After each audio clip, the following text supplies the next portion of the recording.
19세기 조선, 고요했던 동방의 나라의 낯선 가르침이 상륙합니다. 조선의 근간이던 유교적 질서와 이념은 이 새로운 신앙, 천주교와 피할 수 없는 충돌을 일으켰습니다. 왕권보다 더 높은 천주를 신앙한다는 이유로 수많은 신자들이 무려 한 세기 동안 처절한 박해의 시대를 견뎌야 했습니다. 그러나 이 고통스러운 충돌의 역사는 역설적으로 하나의 원칙을 낳습니다. 바로 정교 분리라는 개념. 천주교는 국가 권력과 대등하게 힘을 겨루는 대결 국면의 시대로 진입합니다. 이때 후발주자였던 개신교 선교사들은 현명한 전략을 선택합니다. 그들은 천주교와 달리 정부와 우호적인 관계를 유지하는 것을 최우선 목표로 삼았습니다. 이는 선교의 수월성을 확보하기 위함이었습니다. 1910년 나라의 운명이 송두리째 바뀌는 격변의 순간 상황은 완전히 뒤집힙니다. 조선 정부에게 혹독한 박해를 받았던 기억이 남아있던 천주교는 일본 제국주의에 순응하는 태도로 전환합니다. 개신교 역시 또다시 역사적 선택의 기로에 놓이게 됩니다. 충돌과 변증, 대결, 순응, 이 거대한 시대적 경랑 속에서 교회와 국가는 어떻게 관계를 맺고 어떤 역사를 기록했을까요? 오늘 우리는 그 치열하고 다이나믹했던 역사의 현장 속으로 깊숙이 들어가 보겠습니다.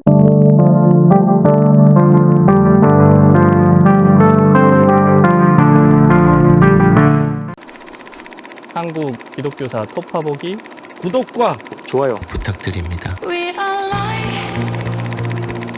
어제 한국기독교 역사학회 1년에 딱 한 번 하는 공개 학술 심포지움. 이번 주제가 해방 80주년 한국 개신교와 국가관계. 그게 의미 있는 시기였고 저는 여기에서 주제가 해방 이전 한국 교회와 국가관계.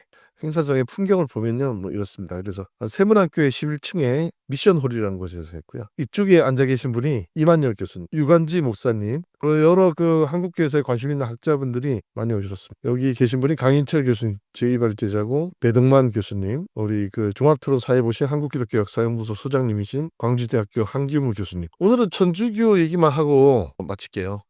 시기를 조선 말기, 대한제국기, 일제강점기를 세 개로 나눠서 무단통치기, 문화통치기, 파시즘 시기 이렇게 세 시기로 나눠서 제 글은 총 5개의 시기 구분을 하고 있습니다. 제가 이번엔 논문을 쓰면서 놀랬던 게 이제 최근 한 20년 동안 나온 교회와 국가 관련 논문들을 쭉 찾아서 집중적으로 봤는데 대부분이 70, 80%가 신학자들이 썼어요. 신학자들이 교회와 국가 주제로 논문을 썼고 이번에 보니까 연구 경향이 교회사나 기독교 윤리학의 주요 주제가 이 교회와 국가 문제다 보니까 신학자들이 논문을 꽤 많이 썼더라고요. 그 다음으로 비율이 높은 게 이제 종교학이나 종교사회학자들이 썼고 한국사 분야의 논문이 제일 적었습니다. 한국사학자들이 교회와 국가 문제가 이제 약간 기독교 측 입장에서 주로 다뤄지는 주제다 보니까 한국사에서는 교회와 국가라는 이 이슈 자체가 깊은 관심 대상이 아니다. 제가 이 발제를 시작하면서 이 얘기를 했더니 이만열 교수님께서 더 예민하게 반응하신 것 같아요. 야, 내 논문 있어. 왜 안 봤어? 그렇게 얘기하신 것 같습니다. 여러 논문들이 있는데 그 관점들이 다 다르고 방법론도 다르고 교회와 국가를 바라보는 신학적 입장이나 이런 그분이 속해 있는 위치에 따라서 시기 구분도 다르고 방법론도 다르고 유형론도 다르고 다 달라요. 그러니까 제가 선행 연구들을 읽으면서 더 멘붕이 온 거야. 그러니까 뭔가 이 통일된 입장들이 모아지는 게 없어요. 글을 쓴 학자들마다 다 달라. 이게 교회와 국가라는 이슈를 정리하는 자기의 저마다의 통일된 관점들이 포착이 안 되니까 제가 이 주제를 연구하면서 좀 멘붕이 왔던 것 같습니다. 그동안 논의가 별로 많이 안 됐기 때문에 그래도 합의된 관점 같은 건 없었다. 이제 그런 다수설 같은 게 없었다. 그리고 뭐라고 해야 되나 서양의 중세부터 쭉 이어져 온 그 교회와 국가 관계라는 게 있잖아요. 그래서 서양에서는 이 교회와 국가 관계가 학문적으로 되게 정립이 돼 있어요. 유형론도 발달해 있고. 근데 주로 서양의 교회와 국가 이론들을 자꾸 가져다가 인용을 해가지고 한국 근현대사에 투영을 시키는 거예요. 그게 문제예요. 왜냐하면 한국의 근현대사 종교적 상황, 사회적 상황, 정치적 상황은 서양과 완전히 다르잖아요. 근데 서양 사람들이 만들어 놓은 교회와 국가 관계 틀을 자꾸 들이대면 적용해서 이거를 이론을 전개하다 보니까 제가 보기에는 거칠고 어색하다라는 느낌을 많이 받았다. 그런 선행 연구에 대한 몇 가지 소회를 말씀드립니다. 그래서 이제 각 시기별로 한국 개신교의 교회와 국가 관계라고 해서 첫 번째 조선 말기 교회와 국가 관계인데, 개신교 교회와 국가 관계를 보기 전에 먼저 있었던 약 한 세기에 달하는 천주교와 조선 정부와의 교회와 국가 관계가 있기 때문에 오늘 이 시간에 그것만 잠깐 보고 발제를 마치고 다음 시간에 나머지 이야기를 또 펼쳐가도록 하겠습니다. 그래서 그 천주교는 이미 그 조선의 국교라고 할 수 있는 유교 이념의 여러 가지 가치와 충돌을 했어요. 문화적으로나 사회적으로나 또 전통 그 제사 문제를 비롯한 전통 풍속, 그다음 신분제, 왕권 이런 것과 다 이질적이었어요. 그래서 왕보다 높은 천주라는 것을 믿기 때문에 이거는 왕권에도 위협된다고 생각했고, 평등 사상을 가르쳤기 때문에 신분사회 유교적 질서도 위협한다고 생각해요. 문화적으로도 제사 문제라든가 여러 가지 전통 문화와 충돌해 서양에서 왔으니까요. 그래서 어쩔 수 없이 이제 박해를 충돌의 과정을 겪을 수밖에 없었다. 이렇게 그 충돌 과정에서 이제 처음으로 대대적인 박해가 일어났던 게 우리 천주교 시간에 예전에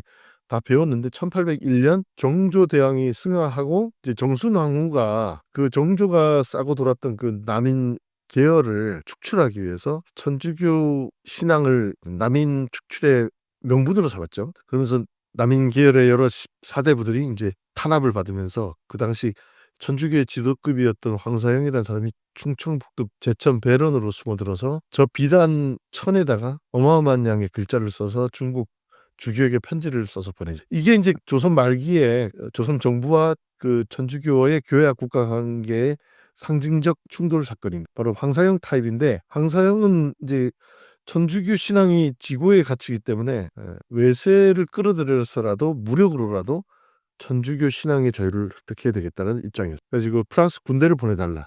그래서 조선 왕을 겁박해서 우리 천주교인들이 신교의 자유를 얻을 수 있게 만들어달라. 이거를 북경에 있는 프랑스인 주교에게 편지를 쓴 거예요. 근데 가다가 발각이 돼가지고 천주교인들은 무군무부의 종교다라는 오명을 뒤집어 쓰고 대대적인 박해의 명분을 오히려 제공하게 돼요. 그래서 황사영 타입이 있어요. 이건 황사영은 그 정약용 이 집안하고 사돈이었잖아요. 정약종의 둘째 아들인 정하상이라고 있는데, 이 사람이 이제 기해박해 때 천주교에 대해서 좀 변증을 합니다. 그래서 초기에 천주교의 교회와 국가 관계는 처음에는 아주 정면 충돌이에요. 황사영 같은 경우는. 그래서 신유 박해란 대대적인 박해를 오히려 확산시켰는데, 이제 잠시 박해가 소강 상태일 때 조카 뻘되는 정하상이 이제 상제상서라는 편지를 씁니다. 이게 그 제상들에게 보내는 편지다 뭐 이런 거예요. 천주교가 지금 낯설어 가지고 좀 위험해 보이시겠지만 사실은 오히려 왕권에 도움이 되고 조선의 미풍양속을 지키고 충과 효의 가치를 오히려 돈독하게 하는 그런 사상이고 종교이다. 이거를 설명하는 책을 써서 조정에다 올립니다. 황사영과 전혀 다른 타입이죠. 황사영은 외국 군대를 끌어들여서 무력으로 신교의 자를 얻으려고 한 반면에, 정하상은 기독교를 설명하고 변증하려고 했다. 기독교 변증가였다. 그래서 초기에 그렇게 기독교가 이교적인 문화에 들어갔을 때 황사영 타입과 정하상 타입이 있는데, 이제 한국에서도 이렇게 순교로 충돌하느냐 아니면 변증하느냐 이 차이점들이 시간 차순으로 나타나요. 근데 정하상도 결국 잡혀서 서소문에서 순교합니다. 네. 아무튼 이 정하상 타입. 그래서 그 처음에는 충돌, 정하상은 변증.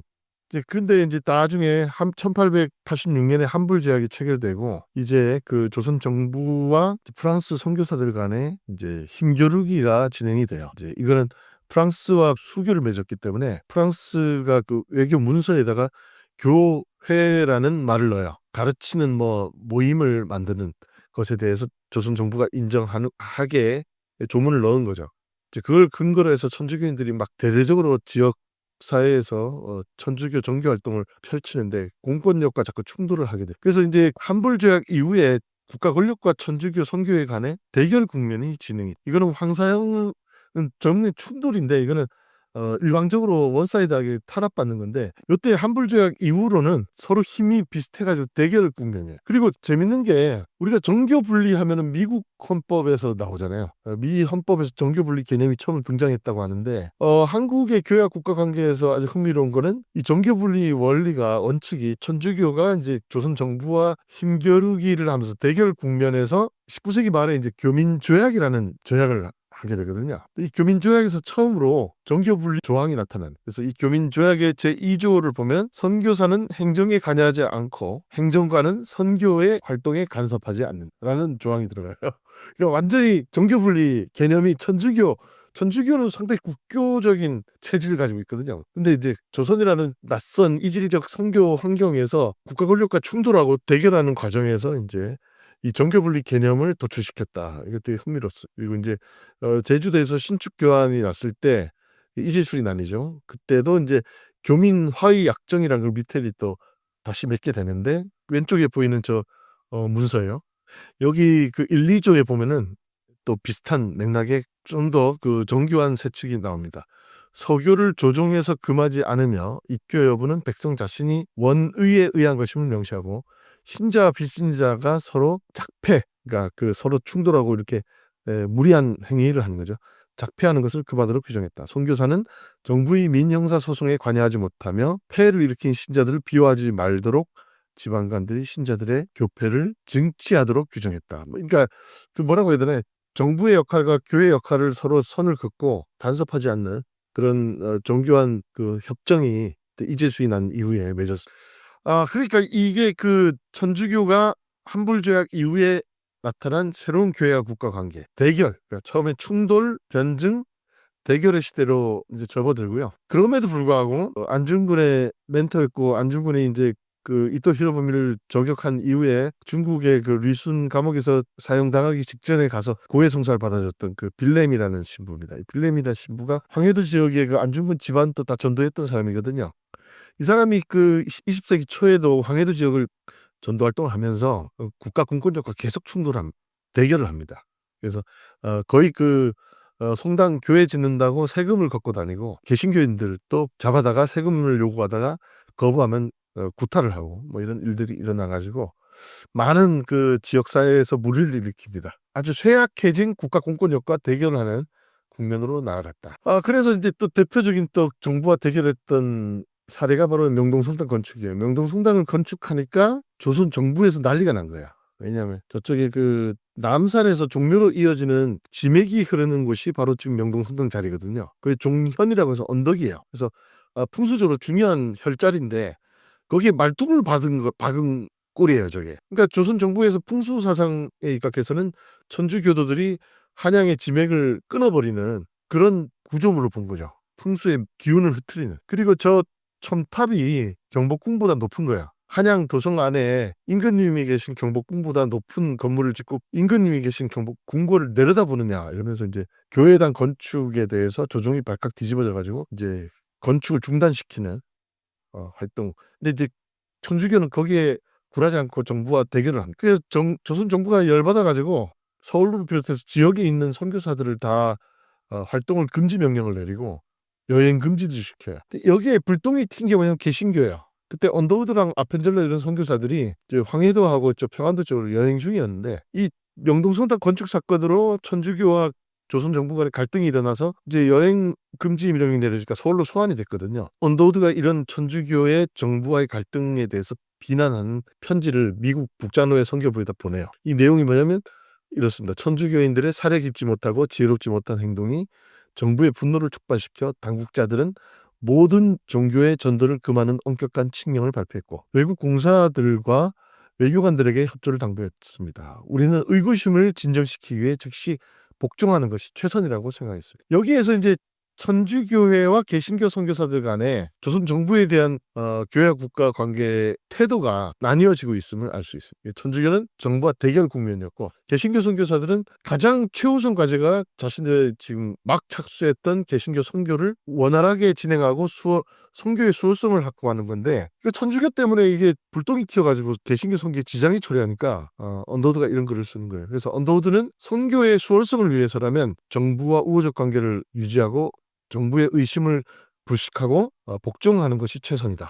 이것이 개신교의 교회와 국가 관계의 어떤 가장 중요한 선교사들의 입장이었다라고 우리가 볼 수 있습니다. 해방 이전 천주교회의 이제 교회와 국가 관계를 볼게요. 이제 다음에는 계속 개신교를 볼 건데 제가 이제 해방 이전까지니까 해방 이후에 천주교의 교회와 국가 관계는 또 역동적으로 바뀝니다. 특히 뭐 박정희 때 막 반정부 이제 그 민주화 운동 뭐 이런 걸 하면서 지하순주교, 정유교회 사제단 이런 게 나오니까 해방 이후에 천주교의 교회 국가 관계는 일단 논외로 하고 해방 이전까지만 쭉 정리해 보면 1801년 신유박해 때 국가 권력과 충돌하는 모습을 보이고 기해박해 그로부터 이제 한 30년 지났죠.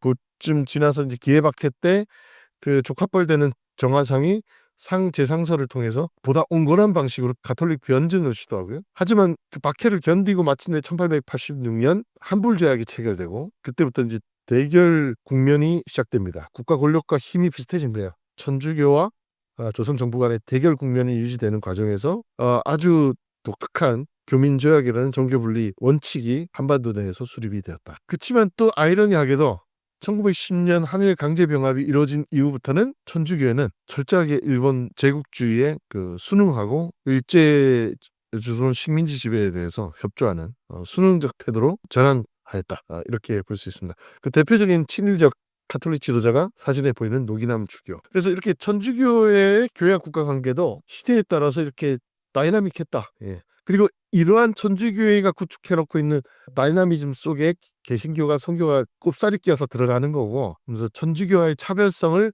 모색하다 보니까 아까 언더드처럼 천주교 왜 정부랑 대판 싸우면서 우리 개신교 선교에 지장을 초래해 이러면서 우리는 정부와 싸우지 말아야겠다라는 학습 효과가 발생했다. 뭐 이렇게 말씀드릴 수 있겠습니다. 뭐 이 정도로 오늘 발제하겠습니다. 그 천주교는 그냥 그 싸우지 말자 이러고 끝난 거예요.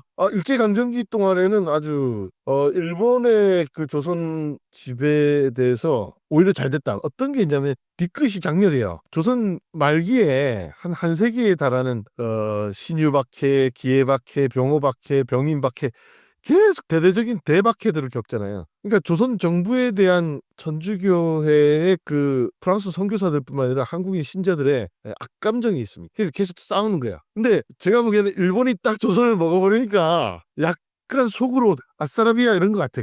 꽃이다. 뭐 그런 게 있지 않았을까 저는 그렇게 봅니다. 제가 좀 과도하게 해석한 거라고 볼 수도 있는데 조선 후기에 뭐 3세기 이상의 그 박해 때문에 악감정이 조선에 있었고 조선이 망하니까 이제는 새로운 시대를 그거를 이제 말하자면 바틀릭의 번영기의 가능성을 장밋빛으로 받아들인 거고 또 이제 바티칸이 일본 제국과의 관계를 잘 하라고 지령을 내주니까 그렇게 있어요. 바티칸이 배우다.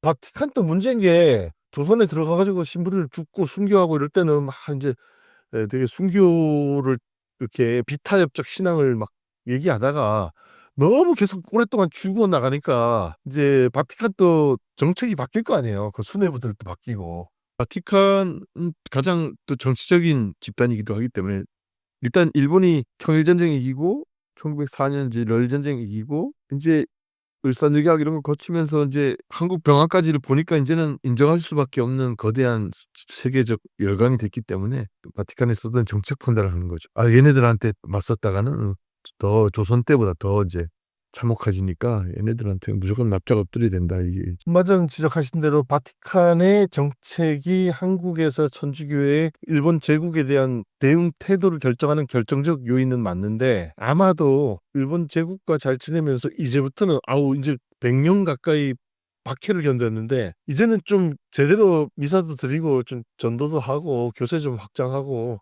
편하게 지내자 그 간절함이 컸던 것 같아요. 그러니까 이제는 조직을 정비하고 체계화하고 교세 확장을 하는데 모든 에너지를 집중하는. 그러니까 1895년에 명성황후가 일본 낭인들에서 죽임을 당할 때도 아까 나온 미테르 주교 같은 사람들은 아주 그거를 이렇게 즐기는 듯한 기록들이 남아있어요. 저 조선왕실 저놈들 우리를 그래 맨날 괴롭히다가 저런 걸 당한 뭐 그런 약간의 뉘앙스로. 그런데 이제 그 직후에 홀로 공포에 떨면서 경북 뒤에 건천군 그 지복제란 데 숨어 이렇게 덜덜 떠는 고종을 지켜주러 헐버트 그리고 인천 내리교회 존스 언더 에비슨 이런 사람들이 이제 가서 권총을 들고 가서 이제 지켜준단 말이에요. 그걸 또 비판하는 글을 써요. 저 개신교 저놈들은 저 왜 저런 짓 하냐고 이러면서 또 그런 게 남아있어요. 그러니까 조선왕실이 위기에 닥치고 막 참혹한 일을 겪는데도 거리를 두고 그냥 관망하는 태도. 개신교도 보면 재밌는 게